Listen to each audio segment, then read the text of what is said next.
नाजरीन, आज मैं आपको एक इंतहाई प्रॉपर और खूबसूरत गोट फार्म पे लेके आया हूँ। ये बहुत बड़ा गोट फार्म है। इसके मालिक एक MBBS डॉक्टर हैं। आज हम आपकी मुलाकात उनके भाई से कर रहे हैं जो इस फार्म को करवा रहे हैं, जो इस फार्म को लुक आफ्टर कर रहे हैं। हम उनसे ना सिर्फ गोट फार्मिंग के ऊपर बहुत सारी मुफीद मालूमात लेंगे, बल्कि उनकी कमर्शियल लेवल पे की जाने वाली गोट फार्मिंग को भी जानेंगे। उनके फार्म का रिव्यू करवाएंगे उन्हीं से, और हम बहुत सारी मालूमात उनसे लेने जा रहे हैं। अगर आप ये सारी मालूमात लेना चाहते हैं तो आपको वीडियो एंड तक देखना होगा। इस फार्म की खास बात यह है कि इन्होंने पाकिस्तान में पाई जाने वाली तमाम महंगी नस्लों की प्योर नस्लें हासिल की हैं जो क्रॉस में नहीं हैं। इन्होंने पूरे पाकिस्तान से प्योर टैडी, प्योर मक्की चीनी, प्योर बीतल, प्योर नागरा गोट्स इकट्ठी की हैं। ना सिर्फ इकट्ठी की हैं बल्कि उनको उनके रहने के तरीके के मुताबिक रखा है। ये हवादार शेड बहुत कम लागत में बनाया गया है, लेकिन इसके चारों तरफ दरख्त होने की वजह से ये इंतहाई ठंडा भी है। इस फार्म में इन्होंने बकरों को लैदा रखा है और बकरी को लैदा रखा है। ना सिर्फ बकरों और बकरी को लैदा रखा है बल्कि हर नस्ल के लिए ब्रीडर भी अलग से रखा है। टैडी के लिए टैडी रखा है, बीतल के लिए बीतल रखा है, मक्की चीनी के लिए मक्की चीनी ब्रीडर रखा है। इनकी एक एक बकरी और एक एक बकरा अपनी नौयत में आप हैं और अपनी यूनिक खासियत रखते हैं। पस मंज़र में आपको इनके इंतहाई खूबसूरत जानवर नज़र आ रहे होंगे। छोटे छोटे जानवर हैं। इनके ऊपर इन्होंने छोटी छोटी डिब्बियाँ चढ़ा, मुंह में छोटी छोटी डिब्बियाँ चढ़ा रखी हैं ताकि ये मिट्टी ना खाएं और बीमार ना पड़ें। ये देखिए, प्योर टैडी बेबी सो रहे हैं और इन्होंने इनकी जगह इतनी साफ़ सुथरी रखी हुई है कि इनके पास इंसान भी सोते हैं और उनको कोई मसला पेश नहीं आता। और सफाई का इस कदर इंतज़ाम है कि जो बकरियों की स्मेल होती है वो भी इनके पास से नहीं आ रही।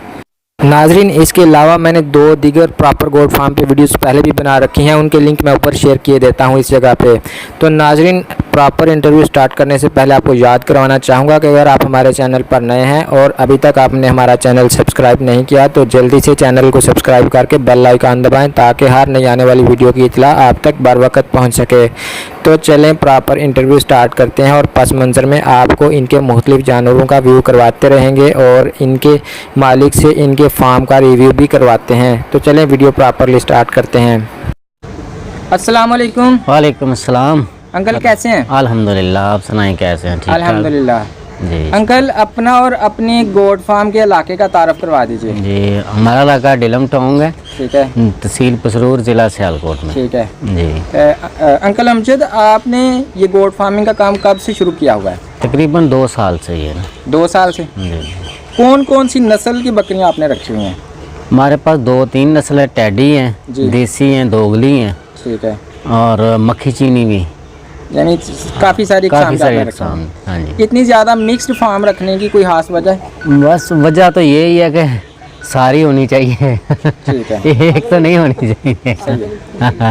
माशाल्लाह, आपकी बकरियां जितनी भी हैं, टैडी भी हैं, मक्खी चीनी भी हैं, सारी प्योर हैं, क्रॉस नहीं है। टैडी मैंने आपकी देखी है, प्योर है। मक्खी चीनी आपका ब्रीडर देखा है, प्योर मक्खी चीनी ब्रीडर है। टैडी ब्रीडर देखा है, वो भी क्रॉस नहीं है, प्योर है। प्योर। आपको ये इतनी प्योर नस्लें कहाँ से मिली? बस मंडियों से। कौन कौन सी मंडी से आपने तलाश की? मंडी ज़्यादा लाहौर। ठीक है। हाँ, इधर फैसलाबाद भी, फिर इधर हमारी मंडी में भी इस तरह के जानवर मिल जाते हैं। ठीक है। टैडी नस्ल की कोई खास खूबी बताएं कि आपने टैडी नस्ल का इंतखाब क्यों किया? ये सोने बहुत लगते हैं, खूबसूरत लगते हैं। खूबसूरत बहुत। मक्खी चीनी वो भी खूबसूरत है। तो इसके अलावा और कौन से आप बता रहे थे आपके पास नस्ल? दोगली है। दोगली है। हाँ। आपके हाल में इनमें सबसे बेस्ट कौन सी है? सबसे बेस्ट तो फिर मक्खी चीनी है ना। मक्खी चीनी है। हाँ। बच्चे कौन सी नस्ल ज़्यादा देती है? वो तो टैडी ज़्यादा देती है। टैडी ज़्यादा बच्चे एक वक्त में में। कहते हैं कि देसी 3 भी दे देते हैं, टैडी 2 से ज़्यादा नहीं, टैडी 3 से 4 भी देती है। अच्छा। हाँ। साल में कितनी बार ये बच्चे दे देते हैं? 2 बार।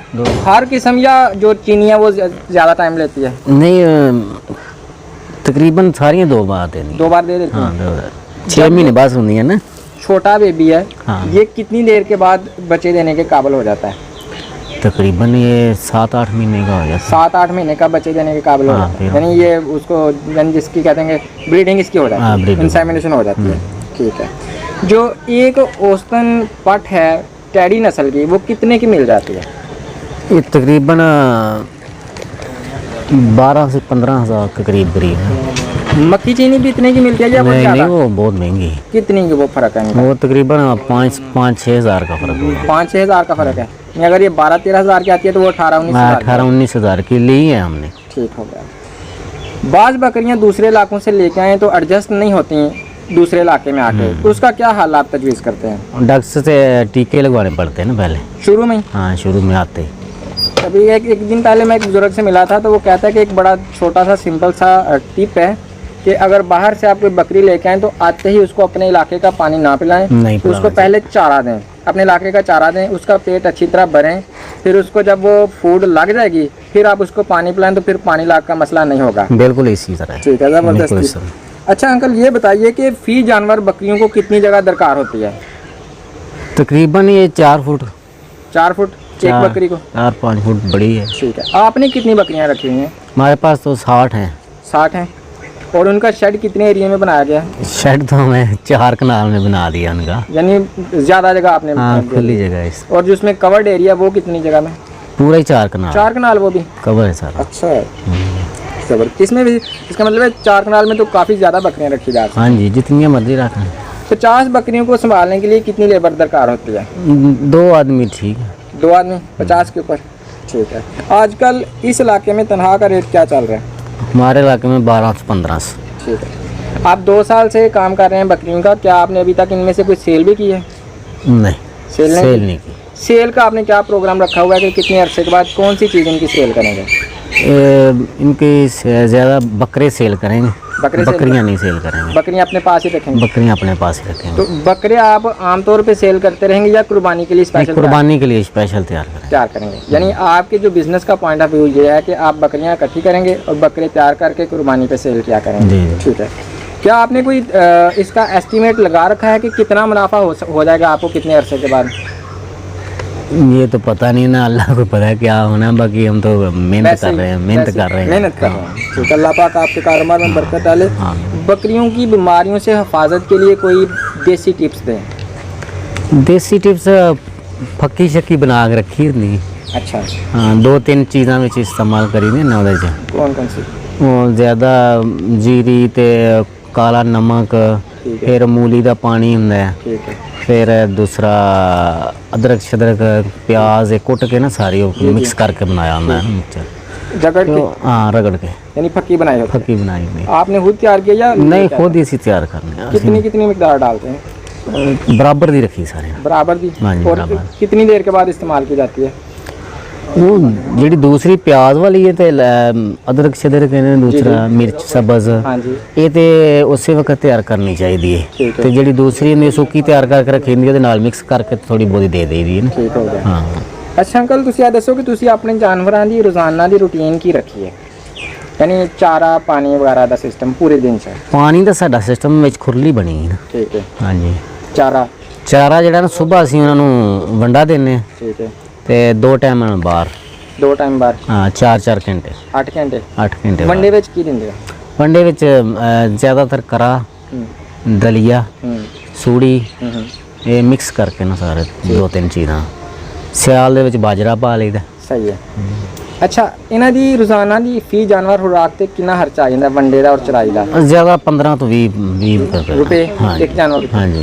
अच्छा अंकल एक चीज़ ਇੱਥੇ ਦੱਸੋ कि कई लोग पूछते हैं कि क्या बकरियां ਨੂੰ ਚਰਾਈ ਤੋਂ ਬਗੈਰ ਰੱਖਿਆ ਜਾ ਸਕਦਾ? नहीं रखा जा सकता घरां। चलो फिर भी उन्होंने चराई करानी जरूरी है। ठीक है। कम से कम 3-4 किलोमीटर इन्होंने चलाना चाहिए रोजाना, यानी 3-4 किलोमीटर की वाक जरूरी है, अदरवाइज इन्हें नुकसान हो सकता है। हाँ जी। ठीक हो गया। फिर जोड़ा में पानी हो जाए। अच्छा अंकल जी ਇਹ ਜਿਹੜੀਆਂ ਤੁਸੀਂ ਬਿਮਾਰੀਆਂ ਨੇ ਸਾਡੇ ਇਲਾਕੇ 'ਚ ਬਿਮਾਰੀਆਂ ਕਿਹੜੀਆਂ ਲੱਗ ਸਕਦੀਆਂ ਗੋਟ ਨੂੰ? ਸਾਡੇ ਇਲਾਕੇ ਜ਼ਿਆਦਾਤਰ ਨਾ ਇਹਨੂੰ ਇਹ ਗਿੱਲੜ, ਅਸੀਂ ਉਹ ਸਾਡੇ ਤੇ ਨੜੂ ਛੜੂ ਹੁੰਦਾ ਉਹ ਖਾਂਦੀਆਂ ਬੱਕਰੀਆਂ, ਉਹਦੇ ਨਾਲ ਗਿੱਲੜ ਹੋ ਜਾਂਦਾ। ਠੀਕ ਹੋ ਗਿਆ। ਔਰ ਇਹਨੂੰ ਏਡੀ ਛੇਤੀ ਬਿਮਾਰੀ ਕੋਈ ਨਹੀਂ, ਬੁਖਾਰ ਹੋ ਜਾਏ ਤਾਂ ਟੀਕਾ ਛਿੱਕਾ ਲਵਾ ਦੇ ਉਹਨਾਂ ਨੂੰ। ਠੀਕ। ਤੇ ਜਿਹੜੀਆਂ ਤੁਸੀਂ ਫੱਕੀਆਂ ਦੱਸੀਆਂ ਇਹ ਕਿਹੜੀਆਂ ਬਿਮਾਰੀਆਂ ਲਈ ਮੁਫੀਦ? ਇਹ ਫੱਕੀ ਹੈ ਇੱਕ ਤੇ ਹਾਜ਼ਮੇ ਵਾਸਤੇ ਵੀ, तो वैसे भी अच्छी दूसरे अपना गिल्लड़ छिल्लड़ वास्ते भी ना। ठीक है। अच्छा अंकल अपने शेड ਦੇ ਡਿਜ਼ਾਈਨ ਦੇ ਬਾਰੇ ਦੱਸੋ ਕਿ ਉਹ ਕਿਸ ਤਰਤੀਬ ਨਾਲ ਤੁਸੀਂ ਪਲਾਨ ਕੀਤਾ ਹੈ? ਇਹ ਸ਼ੈਡ ਜਿਹੜਾ ਬੱਕਰੀਆਂ ਦਾ ਅਸੀਂ ਇਹ ਬਣਾਇਆ 12 ਬਾਈ 80। ਠੀਕ ਹੈ। ਠੀਕ ਹੈ। ਤੇ ਅਸੀਂ ਬਣਾਇਆ ਮਗਰਬ ਜਨੂਬ। ਠੀਕ ਹੈ। ਮਸ਼ਰਕ ਮਗਰਬ ਨਹੀਂ, ਜਨੂਬ ਸ਼ਮਾਲ। ਠੀਕ ਹੈ। ਜਨੂਬ ਸ਼ਮਾਲ ਦਾ ਸਾਡਾ। ਇਹਦੇ ਵਿੱਚ ਕੁਝ ਜਗ੍ਹਾ ਤੁਸੀਂ ਮੈਂ ਦੇਖੀ ਕੱਚੀ ਔਰ ਤੁਸੀਂ ਕੈਬਨ ਵੀ ਬਣਾਏ ਨੇ, ਲੱਕੜੀ ਦਾ ਇਸਤੇਮਾਲ ਕੀਤਾ ਗਿਆ ਹੈ। ਇਹਦੀ ਕੀ ਖਾਸ ਵਜ੍ਹਾ ਹੈ? ਲੱਕੜੀ ਦਾ ਇਸਤੇਮਾਲ ਇਸ ਵਾਸਤੇ ਕੀਤਾ ਹੈ ਉਹਨੂੰ ਕਿ ਅਲੱਗ-ਅਲੱਗ ਬੱਕਰੇ ਬੱਕਰੀਆਂ ਨਾਲ ਰੱਖਣ ਦੀ ਸਾਡੀ ਸਲਾਹ ਹੈ। यानी बकरी और बकरियां लैदा ਅਲੱਗ-ਅਲੱਗ ਉਸ ਤਰ੍ਹਾਂ ਤੇ ਜਿਹੜੀਆਂ ਬੱਕਰੀਆਂ ਨੇ क्या इन्होंने मिक्स रखना है या इन्होंने भी लैदा ਨਹੀਂ ਅਲੱਗ-ਅਲੱਗ ਹੀ रखना है? ਅਲੱਗ ਹੀ ਕਰਾਂਗੇ ਇਹਨਾਂ ਨੂੰ। लैदा करोगे ਹਾਂਜੀ, ताकि इन्हें क्रॉसिंग ना हो, प्योरिटी बरकरार। ਹਾਂ ਇੱਕ ਬਰੀਡਰ ਵੱਖਰਾ ਰੱਖਿਆ ਹੈ। हर एक ब्रीडर रखा रखा काफ़ी सारी गल्लां पूछियां ने, अगर कोई गल रह गई है तो अपनी तरफों कोई आखिरी गल के तौर पर मशवरा दो ना। अल्हम्दुलिल्लाह सब कुछ ठीक है। अमजद साहब मेरे नाजरीन को अपने फार्म के मुख्तलिफ हिस्सों के बारे में बताएं। तो ए जो कैबिन बनाया जे इन्हों का की मकसद रखा जे?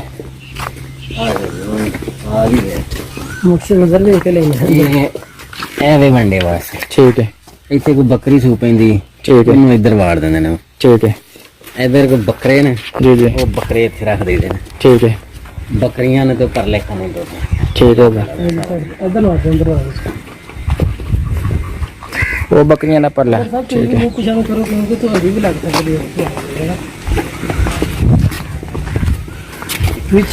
इन्हों दे पानी का इंतजाम। ਇਹ ਪਾਣੀ ਦਾ ਇੱਧਰ ਬੱਕਰੀਆਂ ਪੀਣਗੀਆਂ ਉਧਰ ਬੱਕਰੇ ਪੀਣਗੇ। ठीक है ਉਹ ਵੰਡੇ ਵਾਲੀ यह वंडे वाली खुली वंडा रात ਨੂੰ पानी है सुबह सुबह? ਨਹੀਂ ਸੁਬਹ ठीक है तो बड़ी बाहर खुली हो बकरियां दे वंडे ਉਹ दी ਵੀ ਬੱਕਰਿਆਂ ਦੇ ਵੰਡੇ ਦੀ ਹੈ ਬੱਕਰੀ ਦੇ ਵੰਡੇ। यानी तुसी इन्हां दी सेपरेशन रखी हर टाइम के बकरियां ਨੂੰ हर टाइम तंग ना करते रहन। ठीक है तो नाज़रीन इस एक साइड में बकरियां रखी हुई हैं जिसमें बेबीज़ भी शामिल हैं, जबकि दूसरी साइड में इन्होंने बकरे रखे हुए हैं जिसमें तमाम नस्ल के बकरे अलग बैठे होते हैं, बकरियां अलग बैठी होती हैं। ये जो सामने आप नज़र आ रहे हैं ये बकरों का हिस्सा है, इस साइड में बकरे बैठे होते हैं। तो नाज़रीन उम्मीद है आपको वीडियो पसंद आई होगी। अगर आपको वीडियो अच्छी लगी तो इसको लाइक कमेंट और शेयर ज़रूर कीजिएगा। और अगर आप आइंदा भी ऐसी वीडियोस देखते रहना चाहते हैं तो चैनल को सब्सक्राइब करके बेल आइकन दबाएं ताकि हर नई आने वाली वीडियो का नोटिफिकेशन आप तक बार वक्त पहुँच सके।